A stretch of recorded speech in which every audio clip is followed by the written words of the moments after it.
Section part 4 এ আমাদের আলোচ্য বিষয় হলো ইন্টারোগেটিভ সেন্টেন্স। ইন্টারোগেটিভ সেন্টেন্স কি জিনিস এটা আমাদের আগে তো জানা দরকার। তো ইন্টারোগেটিভ সেন্টেন্সের আমরা একটা চিহ্ন আছে শেষে, একদম বাক্য শেষে কিছু না থাকলেও একটা চিহ্ন থাকবে, যেটা আছে এটা থেকে চিনতে পারবে। এবং এই সেন্টেন্সের সাবজেক্টের আগে অক্সিলারি ভার্ব থাকবে। কি থাকবে? সাবজেক্টের আগে অক্সিলারি ভার্ব, আর শেষে কি থাকবে? যেটা চিহ্ন। সাবজেক্টের আগে অক্সিলারি ভার্ব আর শেষে যেটা চিহ্ন।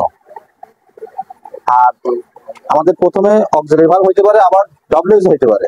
ডব্লিউএস ওয়ার্ড মানে কি? ইন্টারোগেটিভ প্রোনাউন অ্যাডভার্ব, যেটা বলে হু, হুইচ, হোয়াট, হাউ, ওয়েন, হোয়ার ইত্যাদি, এগুলো হতে পারে।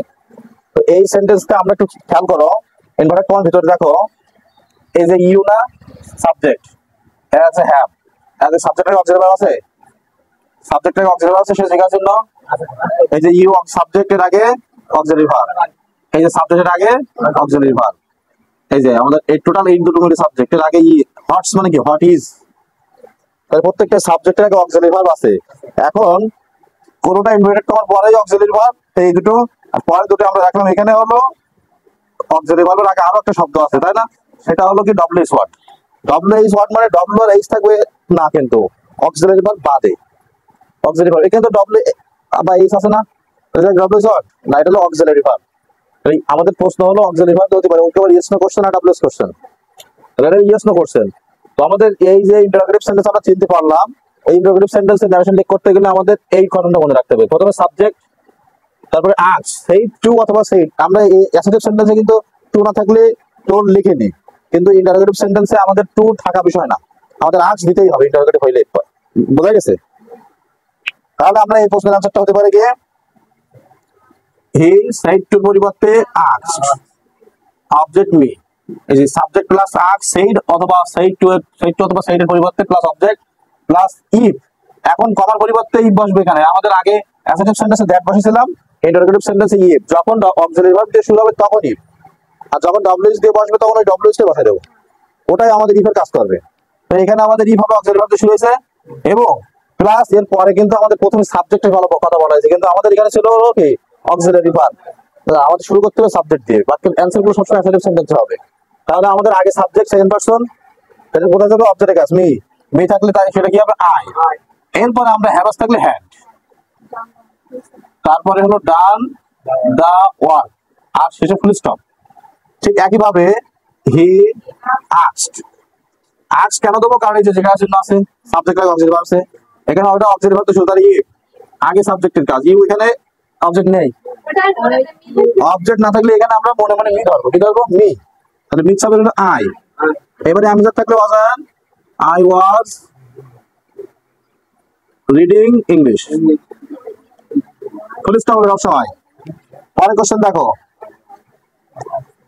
টিচার সেড টুর পরিবর্তে আস্কড। আস্ক কেন দেবো? সেড টু আছে না, জিজ্ঞাসা চিহ্ন আছে তাই। সেড টু থাকলে তো টোল্ড বসে আসছে আমরা, তাই না?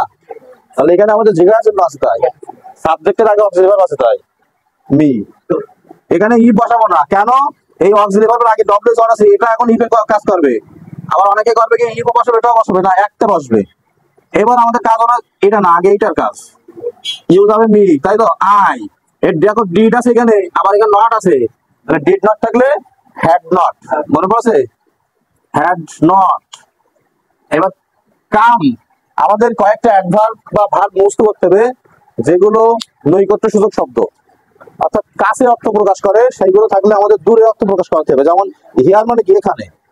এখানে থাকলে দিতে হবে কি? দেয়ার, সেখানে। টুডে থাকলে আজ, দ্যাট ডে। ইয়েস্টারডে থাকলে দ্য প্রিভিয়াস ডে। লাস্ট কোন শব্দ থাকলে পড়া, সেখানে প্রিভিয়াস ব্যবহার করতে হবে। Last night, the previous night.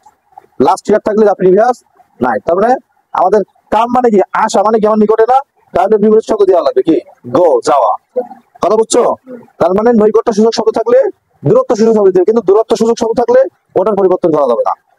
তাহলে আমাদের এখানে আজকে কাম মানে কি? আসা। তাহলে এখন ওটা ভার্ব কি হবে? গো।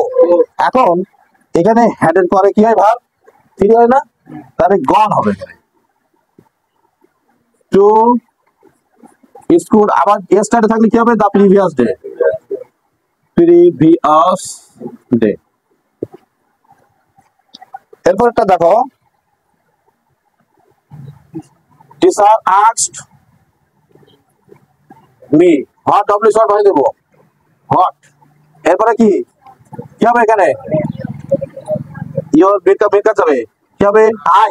না, ইউ না তো, ইউ মানে কি তোমার, তাহলে কি আই আসবে না তো, ওটা পজিটিভ কেস না, মাই। এবং পজিটিভ কেসের পরে সবসময় নাউন বসে, নেম। এরপরে ইজ এর পরিবর্তে ওয়াজ, ফুল স্টপ। অনেকেই মায়ের পরে ওয়াজ দেবে না, আমাদের মনে রাখতে হবে যে ইওরটা হলো পজিটিভ কেস, পজিটিভ কেসের সাথে নাউন বসে, ওর মাঝখানে কোনো ভার্ব বসে না। বুঝতে পেরেছো? কারণ ইওর দিয়ে কোনো বাক্য হয় না তো আমাদের, হয় তোমার, তোমার নাম কি, তোমার বাবা কি করেন, হ্যাঁ, তোমার বইটা দাও, আমরা তোমার দিয়ে যখন, বা আমার, আমার ভাই, আমার স্কুল, তার বাড়ি, তার ব্যাগ, এরকম আমি যে আমার, তোমার, তার, এগুলো পজিটিভ কেস। পজিটিভ কেস দিলে তারপরে আমাদের একটা নাউন দিতে হবে, পজিটিভ কেস বলে নাউন বসে বাক্য গঠন করতে হয়, এবং এর মাঝখানে আমরা কোনো ভার্ব বসাতে পারবো না। কথা বুঝছো? তাহলে আমাদের ইন্টারোগেটিভ সেন্টেন্স হয়ে গেল।